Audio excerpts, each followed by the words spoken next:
आइए आज हम लोग स्टडी करेंगे दुर्बल क्षारकों का आयनन। अगर अंग्रेजी में देखें तो कहेंगे आयोनाइजेशन ऑफ वीक बेस। जो वीक बेस हैं उनके आयोनाइजेशन के बारे में हम लोग आज स्टडी करेंगे। तो देखिए कह रहा है कि क्षारक MOH का आयनन निम्नलिखित समीकरण द्वारा प्रदर्शित किया जा सकता है। तो ये MOH को हम मान लेते हैं कि ये कोई बेस है, तो इसके आयोनाइजेशन की देखिए रिएक्शन लिखी गई है। और आयोनाइजेशन का मतलब ही है वो आयन बनेंगे तो पहले उसको पानी में डालना पड़ेगा, तो इसीलिए एक्वस लिख दिया है कि पानी में डाला गया जब MOH को तो M plus aqueous plus OH minus aqueous बना, यानी जल योजित M प्लस और जल योजित OH माइनस। अब देखिए अम्ल आयनन साम्यावस्था की तरह दुर्बल क्षारक यानी MOH आंशिक रूप से धनायन M प्लस एवं ऋणायन OH माइनस में आयनित होता है। तो चूंकि ये वीक बेस है, दुर्बल क्षारक है, तो इसके आयनन की मात्रा बहुत कम होगी, तो आंशिक रूप से M प्लस और OH माइनस में आयनित होता है, यानी बहुत कम मात्रा में, कुछ अंश। आंशिक का मतलब कुछ अंश, कुछ पार्ट। क्षारक आयनन के साम्यावस्था स्थिरांक को क्षारक आयनन स्थिरांक कहते हैं। तो जैसे हम लोग एसिड वाले में अम्ल आयनन स्थिरांक कहते थे, तो यहाँ पर हम लोग क्षारक आयनन स्थिरांक या बेस आयोनाइजेशन कांस्टेंट कहेंगे। इसे हम Kb से प्रदर्शित करते हैं। एसिड के पहले A आता था तो Ka लिखते थे, बेस के पहले B आता है तो Kb लिख रहे हैं। सभी स्पीसीज की साम्यावस्था सांद्रता मोलरता में निम्नलिखित समीकरण द्वारा प्रदर्शित की जाती है। तो ध्यान दीजिए, जो सांद्रता है वो मोलरता में रहेगी, तो सभी स्पीसीज की साम्यावस्था सांद्रता मोलरता में निम्नलिखित समीकरण द्वारा प्रदर्शित की जाती है। तो ये देखिए समीकरण हो गया जो हमको पता है पहले से कि उत्पाद के मोनो का सांद्रता अपान अभिकर्मक के मोनो की सांद्रता। तो उत्पाद में यानी प्रोडक्ट में M प्लस OH माइनस है और रिएक्टेंट में MOH। तो वैसे ही हमने लिखा जैसे पीछे लिखते हैं। विकल्पतः यदि C बराबर क्षारक की प्रारंभिक सांद्रता और एल्फा क्षारक के आयनन की मात्रा है, तो फिर उसी प्रकार से जैसे हम लोग एसिड में लिखे थे या पहले लिखते चले आए हैं वैसे लिखेंगे। तो देखिए यहाँ पर कह रहा है कि जब साम्यावस्था प्राप्त होगी तब साम्य स्थिरांक निम्नलिखित रूप में लिखा जा सकता है। तो देखिए हिंदी वाली बुक में छूट गया है, इंग्लिश वाली में है, तो अब इसको हम बार बार आपको नहीं बताएंगे क्योंकि पीछे हमेशा इसी तरह लिखते चले आए हैं। तो Kb equal to C alpha का होल स्क्वायर, क्योंकि 2 बार है, upon C minus C alpha, तो C कॉमन हो गया तो 1 माइनस अल्फा, तो ये हो गया C alpha square upon 1 minus alpha. जैसे Ka था वैसे ही Kb है, क्योंकि ये मोनो एसिडिक बेस है और वो मोनो बेसिक एसिड था। तो एसिड था और ये बेस है, बस इतना ही अंतर है। तो जैसे Ka था वैसे ही Kb भी है, बिल्कुल सेम। तो ये ध्यान देना है। तो देखिए हिंदी वाली बुक में छूट गया है, तो यहाँ पर आप इसको लिख सकते हैं, हम लिखे दे रहे हैं Kb equal to C alpha का whole square upon C 1 minus alpha. तो ये C कट जाएगा एक बार, तो ऊपर बचेगा C alpha square upon 1 minus alpha. ये हमारा Kb होगा। तो ये यहाँ पर छूट गया है, इस बीच में लिखना चाहिए, छूट गया है तो उसको आप अपने हिसाब से ये चीज़ लिख लीजिए। कह रहा है कुछ चुने हुए क्षारकों के आयनन स्थिरांक Kb के मान सारणी 6.7 में दिए गए हैं। तो ये हमको याद करना नहीं, तो इसलिए इसको नहीं पढ़ेंगे, इसकी चर्चा हम लोग नहीं करेंगे। तो ये देखिए क्षारक है और Kb है, तो इसमें अपना समय नहीं बर्बाद करेंगे। हम नीचे पढ़ते हैं। कह रहा है कई कार्बनिक यौगिक एमीन्स की तरह दुर्बल क्षारक है। बहुत सारे ऑर्गेनिक कंपाउंड ऐसे हैं जो एमीन्स की तरह बेसिक वीक बेस हैं। एमीन्स अमोनिया के व्युत्पन्न हैं। जो एमीन्स हैं वो अमोनिया के डेरिवेटिव हैं। व्युत्पन्न का मतलब डेरिवेटिव, और डेरिवेटिव का मतलब हिंदी में देखिए कह ही रहा है कि व्युत्पन्न मतलब अमोनिया से उत्पन्न। तो चूंकि अमोनिया हमारी NH3 होती है, अमोनिया हमारी NH3 होती है, NH3, तो इसी से NH2 बनता है और एक H+ निकल जाता है। तो ये जो ग्रुप है यही एमीन्स है।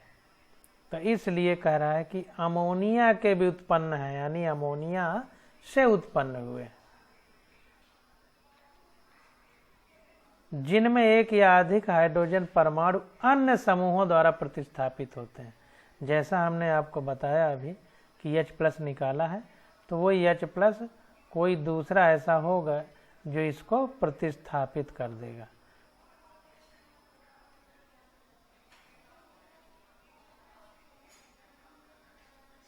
अब जैसे मेथिलेमीन, कोडीन, क्विनीन, निकोटीन सभी बहुत दुर्बल क्षारक हैं। तो जितने अमीन्स हैं वो दुर्बल क्षारक यानी वीक बेस हैं, ये ध्यान दीजिएगा। इसलिए इनके Kb के मान बहुत छोटे होते हैं। अब चूंकि वीक बेस है तो Kb की वैल्यू इनकी बहुत छोटी होती है। अमोनिया जल में निम्नलिखित अभिक्रिया के स्वरूप OH अभिक्रिया के फलस्वरूप OH- आयन उत्पन्न करती है। तो यह अभिक्रिया होती है जिससे अमोनिया हमारी OH- उत्पन्न करती है। इससे पहले हम थोड़ा सा इंग्लिश देख लेते हैं। तो देखिए इंग्लिश में कह रहा है कि many organic compound like amines are weak base. Amines की तरह बहुत सारे और भी कार्बनिक यौगिक हैं जो वीक बेस यानी दुर्बल क्षारक की तरह काम करते हैं। Amines are derivatives of ammonia. Amines ammonia के व्युत्पन्न हैं। In which one or more hydrogen atoms are replaced by another group. तो हाइड्रोजन एक या एक से अधिक दूसरे ग्रुपों द्वारा प्रतिस्थापित कर दिए जाते हैं, यानी वहां पर हाइड्रोजन को हटा करके दूसरे ग्रुप जुड़ जाते हैं। तो जैसे किसी का घर हो तो दूसरा ताकतवर उस घर में कब्जा कर ले, उसी तरह अमोनिया से हाइड्रोजन हटा करके दूसरे ग्रुप जुड़ जाते हैं, यानी रिप्लेस करके हाइड्रोजन आयन को दूसरे ग्रुप जुड़ जाते हैं। तो एमीन्स के व्युत्पन्न हो गई, अमोनिया की व्युत्पन्न हो गई एमीन्स। अब आगे देखते हैं। तो ये रिएक्शन देखिए, तो रिएक्शन में देखिए NH3 aqueous plus H2O liquid. जाहिर सी बात है किसी को तोड़ना है तो हम पानी में डालेंगे, उसी में आयनित करेंगे। तो NH4 प्लस एक्वस बन जाएगा और OH- एक्वस बन जाएगा। तो इस प्रकार से पानी में डालने पर अमोनिया आयनित होती है या इसके आयंस बनते हैं। हाइड्रोजन आयन सांद्रता हेतु pH स्केल इतना उपयोगी है कि इसे अन्य स्पीसीज एवं राशियों के लिए भी प्रयुक्त किया गया है।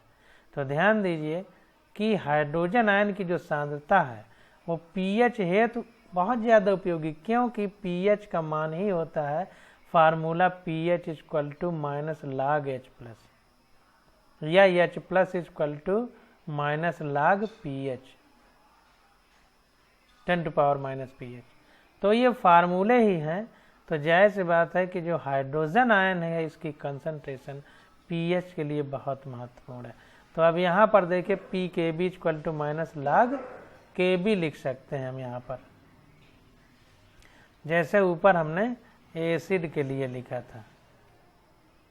तो ये हो गया हमारा क्षार का विलेयता गुणनफल, और Ka होता था अम्ल का विलेयता गुणनफल, और Kb क्या है, क्षार का आयोनाइजेशन कांस्टेंट, और Ka क्या था, अम्ल का आयोनाइजेशन कांस्टेंट। तो ये चीज़ें हम लोग धीरे धीरे समझेंगे। अब देखिए क्वेश्चन आ गया, कह रहा है कि 0.04 m हाइड्रोजीन विलयन का pH 9.7 है, इसके K तथा pKb की गणना कीजिए। तो ध्यान दीजिए हाइड्रोजीन है, अब इसको आयनित करना है तो हमने आपको बताया कि किसी को भी हम आयनित करेंगे तो पहले पानी में डाल देंगे, तभी वो छोटे छोटे आयनों में टूटेगा। तो NH2 को हम हाइड्रोजन बोलते हैं। देखिए इन सब चीज़ों का फार्मूला आपको याद करना पड़ेगा, और इसमें घबराने की कोई बात नहीं है। जब ऑर्गेनिक केमिस्ट्री पढ़ेंगे तो ये चीज़ें आपको बड़ी आसानी से याद हो जाएंगी। एनिलीन क्या है, हाइड्रोजन क्या है, बेंजीन क्या है, फिनाल क्या है, सब कुछ याद हो जाएगा। तो NH2 प्लस H2O जब पानी से रिएक्शन हुई तो NH2 NH3 प्लस बन गया और OH माइनस बन गया। एक्वस लिखना चाहिए, यहाँ पर नहीं लिखा है, कोई बात नहीं। कह रहा है हम pH से हाइड्रोजन आयन सांद्रता की गणना कर सकते हैं। तो जाहिर सी बात है कि अगर हम pH पता हो तो फार्मूला लगा देंगे, pH equal to H plus equal to minus log 10 की power H plus equal to minus log 10 की पावर pH हो जाएगा। जैसे भी होगा जो फार्मूला होगा वो आ जाएगा। तो कह रहा है हम हाइड्रोजन आयन की सांद्रता, अगर हमें pH पता है तो हम हाइड्रोजन आयन की सांद्रता निकाल सकते हैं, क्योंकि pH और H प्लस का फार्मूला हमको पता है। तो यहाँ पर देखिए हाइड्रोजन आयन सांद्रता ज्ञात करके और जल के आयनिक गुणनफल से हम हाइड्रोक्सिल आयन की सांद्रता की गणना कर सकते हैं। अब अगर हमको pH से H प्लस प्राप्त हो जाए तो H प्लस से हम OH माइनस निकाल सकते हैं, और इस प्रकार से हम लोग जब H प्लस और OH माइनस दोनों पता चल जाएगा तो हम आयनिक गुणनफल निकाल सकते हैं। तो यहाँ पर देखिए H plus equal to NT log minus pH, अगर log होता तो 10 की पावर माइनस pH होता, तो H plus NT log minus pH हो गया। तो ये NT log माइनस 9.7, तो ये आ गया, सॉल्व करने पर 1.67 इंटू 10 टू पावर माइनस 10 आ गया। तो इस प्रकार से हम लोग क्वेश्चन को सॉल्व करते हैं। अब ये देखिए कैसे निकाला गया log एंटी log। तो हमने आपको बताया है कि log 2 3 5, बस 3 log आप याद कर लीजिए। तो जैसे 7 है तो 5 और 2 को जोड़ने पे आ जाएगा, तो log 2 की वैल्यू और log 5 की वैल्यू जोड़ देंगे तो जो आएगा वही log 7 की वैल्यू होगी। तो इस तरीके से हम कैलकुलेशन कर लेंगे। तो यहाँ पर अगर log होता तो 10 टू पावर माइनस pH होता, लेकिन एंटी log है तो H प्लस इक्वल टू हो गया एंटी log माइनस pH। तो कैसे एंटी log में लिखा गया ये आप लोग समझ गए। तो ये सारे फार्मूले याद कर लीजिए तो ये चीज़ बहुत आसान हो जाएगी। तो अब देखिए यहाँ पर हमने H प्लस निकाल लिया था। अब पानी के लिए KW होता है। अब देखिए अगर पानी की बात करें तो पानी हमारा होता है H2O। अब ये अगर टूटेगा तो H प्लस और OH माइनस बनेगा। तो KW पानी के लिए अगर लिखना हो तो H प्लस की कंसंट्रेशन और OH माइनस की कंसंट्रेशन, ये इस तरह हम लिखेंगे। तो H प्लस की concentration 10 to power minus 7, 1.0 into 10 to power minus 7, इधर 1.0 इंटू 10 टू पावर माइनस 7, तो 1 हमने नहीं लिखा, तो ये हो गया 10 टू पावर माइनस 14 KW। तो देखिए KW की जगह 1 इंटू 10 टू पावर माइनस 14 लिखा। हमने आपको बताया होता है क्योंकि पीछे हम लोग निकाल चुके हैं, और अपान में H प्लस हमने अभी देखिए निकाला है यहाँ से, H plus 1.67 into 10 to power minus 10, तो इसकी वैल्यू रख देंगे तो हमें OH माइनस मिल जाएगा। तो ये हमने वैल्यू रखा तो ये OH माइनस हमको मिल गया। KW equal to H plus into OH minus होता है, तो OH minus equal to KW upon H plus हो जाएगा। तो ये सब वैल्यू रखी तो आ गया 5.98 इंटू 10 टू पावर माइनस 5। अब देखिए अब हमको KB निकालना है। तो देखिए संगत हाइड्रोजीनियम आयन की सांद्रता का मान भी हाइड्रोक्सिल आयन की सांद्रता के समान होगा। क्यों? यहाँ पर देखिए ये जो हमने आयनित किया है इसमें HOH माइनस के पहले भी एक है, NH2 NH3 माइनस प्लस के पहले भी एक है। इसकी सांद्रता इसकी सांद्रता बराबर है क्योंकि दोनों के पहले एक है।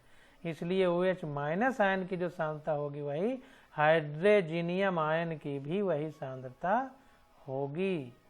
तो इसलिए यहाँ पर देखिए कह रहा है इन दोनों आयनों की सांद्रता बहुत कम है, अतः अवयोजित क्षारक की सांद्रता 0.004 मोलर ली जा सकती है। तो इस प्रकार अब ध्यान दीजिए Kw हमारा जो है क्या होगा, प्रोडक्ट की सांद्रता बटे रिएक्टेंट की सांद्रता, प्रोडक्ट की सांद्रता बटे रिएक्टेंट की सांद्रता। लेकिन प्रोडक्ट जो रिएक्टेंट है हमारा 0.004 m है। अब बता रहा है, यहाँ पर हमने अभी पढ़ा था ऊपर कि बहुत आंशिक रूप से वियोजित होता है यानी टूटता है, यानी आयनन होता है।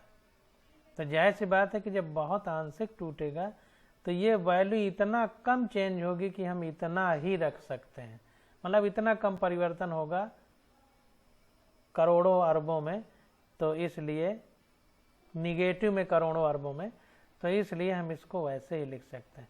तो यहाँ पर देखिए हमने जब Kb लिखा तो प्रोडक्ट अपान रिएक्टेंट, प्रोडक्ट में हाइड्रोजनियम आयन है और हमारा OH माइनस आयन है और नीचे रिएक्टेंट NH2 है हाइड्रोजनियम। तो ये हमारा आ गया NH2 NH3 प्लस, हमको कुछ अभी हम निकाले हैं OH माइनस, तो OH माइनस की जो कंसंट्रेशन है वही NH2 NH3 प्लस की है, अभी हमने पढ़ लिया देखा। तो ये हमारा आ गया, जो ये OH की है वही यहाँ भी रखेंगे, तो 5.98 × 10⁻⁵ इसकी जगह भी होगा और इसकी भी जगह होगा, तो दोनों का स्क्वायर लिख दिया। अपान NH2 की कंसंट्रेशन चूंकि बहुत कम टूट रहा है आंशिक रूप से, इसलिए हम लोग क्या करेंगे कि ये 0.004 उतना ही रखेंगे जितना वर्तमान में है, तो इसलिए वही रख दिया। तो आ गया 8.96 × 10⁻⁵, ये आ गया 7 आ गया। अब देखिए Kb आ गया, अब Kb से हम Pkb निकाल लेंगे क्योंकि Pkb इक्वल टू होता है माइनस लाख Kb, तो माइनस लाख Kb ये है 8.96 × 10⁻⁷, तो ये आ गया सॉल्व करने पर 6.04। तो इस प्रकार से हम लोग क्वेश्चन सारे सॉल्व करेंगे।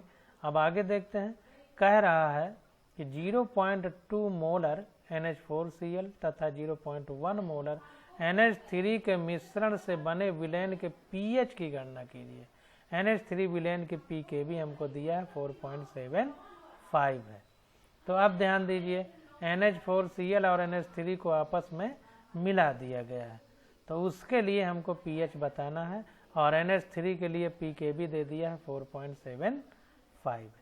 तो देखिए कि एक स्टेप को हम लोग कैसे करते हैं। तो देखते हैं कि NH4Cl तथा NH3 के मिश्रण से बने विलयन के pH की गणना करना है। तो पहले हम NH3 की बात करेंगे। अब यहाँ पर देखिए NH3 विलयन के लिए Pkb हमको दे दिया गया है, तो पहले NH3 को ही पानी में डालते हैं। तो NH3 को जब पानी में डाल दिया तो NH4 प्लस और OH माइनस में डिसोसिएट हो जाएगा या वियोजित हो जाएगा या आयनित हो जाएगा। तो NH3 का आयनन स्थिरांक Kb इक्वल टू क्या हो जाएगा, NT log minus Pkb, Kb equal to NT log minus Pkb या Pkb equal to NT log minus Kb। देखिए Pkb equal to minus log Kb, और अगर Kb निकालेंगे तो इसको उल्टा करेंगे तो ये log का भी उल्टा NT log होगा, तो Kb equal to NT log minus Pkb, तो Kb equal to NT log minus Pkb और Pkb इक्वल टू, अब NT log को उल्टा करेंगे तो log हो जाएगा माइनस log Kb। तो यहाँ पर देखिए हमको Pkb से Kb निकालना है, तो इसी का उल्टा करेंगे तो Kb इक्वल टू हो जाएगा NT log माइनस, या माइनस इधर आ जाएगा Pkb। तो यहाँ पर देखिए क्वेश्चन में हमको Kb दे दिया है NH3 के लिए 4.75, तो वैल्यू रख दिया Kb इक्वल टू 10⁻⁴.75। तो ये हो गया हमारा, देखिए ये 4 5 के आसपास है, तो यहाँ दशमलव का चेंज करेंगे, इसको 5 लिखेंगे, इसी तरह हमने यहाँ भी किया था, देखिए कि ये -9.7 था, तो ये 9-10 के आसपास था, तो 10⁻⁻10 लिखा था। फिर इसमें यहाँ पॉइंट का चेंज किया था। पॉइंट चेंज करेंगे, आप लोग कैलकुलेट करेंगे तो ऐसे ही आएगा, इसको ध्यान दीजिएगा। तो यहाँ पर देखिए ये KB = 10⁻⁻4.75 हो गया, तो 4 को 5 मान लें अगर, तो 10⁻⁵ हो जाएगा। 0.75 में ये लगभग 7 के आसपास होगा, तो log 2 और log 5 का जोड़ेंगे तो वैल्यू आ जाएगा, तो 1.77 आया। जैसे यहाँ देखिए 7 था, वहाँ पर 7.5 है, तो 7 का आसपास का वैल्यू 1.67 है।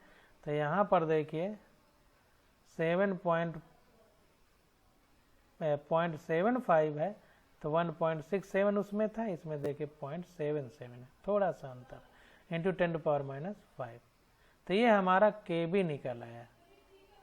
PKB से हमने KB निकाल लिया। अब देखिए NH3 को जब पानी में डालेंगे तो NH4+ और OH- में टूटेगा, तो ये रिएक्शन हमने पहले लिखी है। अब इस रिएक्शन से हम लोग OH- का कंसंट्रेशन निकालेंगे। क्यों?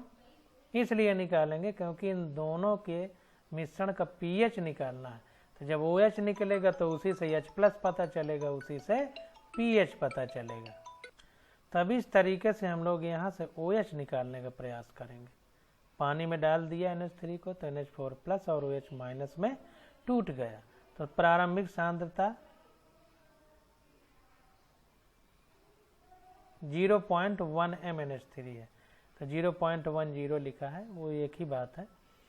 अब यहाँ पर देखिए NH4+, बस यहीं पर आपको दिमाग लगाना है। अगर इस जगह समझ गए बात को तो पूरी कहानी हल हो जाएगी, यही ध्यान देना है। तो देखिए NH4Cl जो है ये भी उस पानी में टूटेगा क्योंकि मिश्रण डाला जा रहा है, तो यहाँ पर ये दे देगा NH4+ और +Cl-। तो जब हम NH3 डाल रहे हैं, NH3 जब पानी में डाल रहे हैं तो NH4Cl के NH4+ प्रारंभ से ही मौजूद मिलेंगे। तो जब प्रारंभ से ही मौजूद मिलेंगे तो इसलिए प्रारंभिक सांद्रता में NH4+ की जगह हम NH4Cl का जो 0.2 मोलर है, तो यहाँ पर NH4+ भी 0.2 मोलर होगा और Cl- भी 0.2 मोलर होगा, क्योंकि यहाँ भी 1 मोल है, यहाँ भी 1 मोल है, यहाँ भी 1 मोल है। तो जितना ये मोल में होगा उतना ये मोल में होगा, उतना ही ये मोल में होगा। तो ये पहले से ही मौजूद है पानी में। क्यों? क्योंकि NH4Cl है, पहले से पड़ा है। तो NH4+ की सांद्रता कितनी हो जाएगी? 0.2 मोलर, ये पहले से ही मौजूद मिलेगा।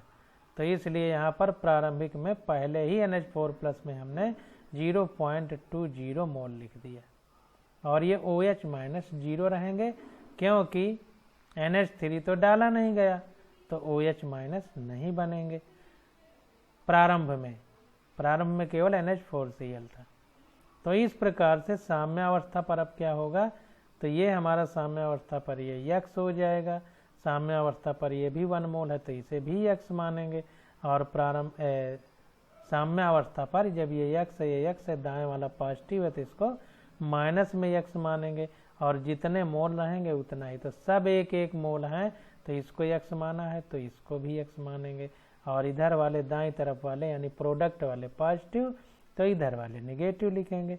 अब देखिए ये 0.20 तो पहले से मौजूद है ना, तो ये साम्यावस्था परिवर्तन इतना हुआ। अब साम्यावस्था पर कंसंट्रेशन कितना होगा, तो ये पहले से मौजूद था और ये इतना और आ गया साम्यावस्था पर, तो कितना हो गया 0.20 + X, और ये तो X ही रहेगा। और ये कितना होगा, प्रारंभ में 0.10 है तो प्रारंभ में से जितना टूट गया उतना घटा देंगे यानी -X। तो इस प्रकार से हम लोग इसको लिखेंगे, समझने का प्रयास करिए, नहीं तो गलती हो जाएगी, ये भूल जाएंगे आप लोग। तो साम्यावस्था पर यम कितना हो गया, ये हमने लिख लिया। तो KB = हो गया प्रोडक्ट अपान रिएक्टेंट, तो प्रोडक्ट के आयन का कंसंट्रेशन अपान रिएक्टेंट का। तो प्रोडक्ट का ये दो है प्रोडक्ट, तो 0.20 प्लस एक्स और ब्रैकेट के बाहर ये वाला एक्स अपान ये 0.1 माइनस एक्स, तो ये आ गया 1.77 इंटू 10⁻⁵। तो Kb का मान कम है 0.1 मोलर एवं 0.2 मोलर की तुलना में, तो यक्स को हम उपेक्षित कर सकते हैं। तो देखिए 0.1 एवं 0.2 की अगर तुलना की जाए तो Kb को देखिए ये 10⁻⁵ है, यानी Kb की वैल्यू निगेटिव में अगर 5 जीरो रखेंगे दशमलव के बाद तो बहुत कम ये वैल्यू हो जाएगी Kb की। तो वही कह रहा है कि Kb का मान कम है 0.1 मोलर एवं 0.2 मोलर की तुलना में, तो यक्स को हम उपेक्षित कर सकते हैं। तो ये यक्स को हम उपेक्षित कर सकते हैं, तो नीचे वाला अगर नहीं लिखेंगे तो OH minus equal to x हो जाएगा, तो ये आ जाएगा 0.88 इंटू 10⁻⁵। तो इस प्रकार से हम लोग इसको जब सॉल्व करेंगे, ये Kb की वैल्यू यहाँ रखती है तो ये यक्स निकल आएगा, और OH माइनस के को ही हमने यक्स माना है उसकी सांद्रता, तो यहाँ पर OH माइनस यक्स की ही वैल्यू होगी, तो यह आ जाएगा 0.88 इंटू 10⁻⁵। सॉल्व करने पर द्विपद समीकरण इसमें लगा दीजिएगा, क्वाड्रेटिक इक्वेशन जैसा हम पीछे पढ़ चुके हैं। तो अब कुछ आप लोग भी अपने हाथ से करते जाइए, तो इससे आपके कैलकुलेशन मेंटेन रहेगा। तो इस प्रकार से ये जब OH माइनस निकल आया, तो अब H प्लस और OH माइनस ये कितना होता है 14 होता है। तो H प्लस और OH माइनस की कंसंट्रेशन क्या हम लोग लिखते थे 10⁻⁷ प्लस 10⁻⁷, तो कितना होगा 10⁻⁴। तो 10⁻⁴ कुल होगा, तो H प्लस अगर इतना है OH माइनस, तो H प्लस कितना होगा 10⁻⁴ में ये घटा देंगे। तो जब 10⁻⁴ में घटाएंगे तो H प्लस आ जाएगा 1.12 इंटू 10⁻⁹, क्योंकि pH हमारा H प्लस और OH माइनस 10⁻⁷ 10⁻⁷ तो 10⁻⁴ है टोटल। तो अगर H प्लस दिया है या OH प्लस दिया है, H प्लस निकालना है तो 10⁻⁻14 में घटा देंगे। अगर H प्लस निकाला था OH निकालना होता तो फिर हम 10⁻⁴ में ही घटाते। तो इस प्रकार से जब इसमें घटाएंगे 10⁻⁴ में इतना, तो आ जाएगा 1.12 इंटू 10⁻⁹, तो H प्लस आ जाएगा। तो H प्लस जब इतना आ गया तो pH इक्वल टू होता है माइनस log H प्लस, तो ये इंटू 10⁻⁹ है।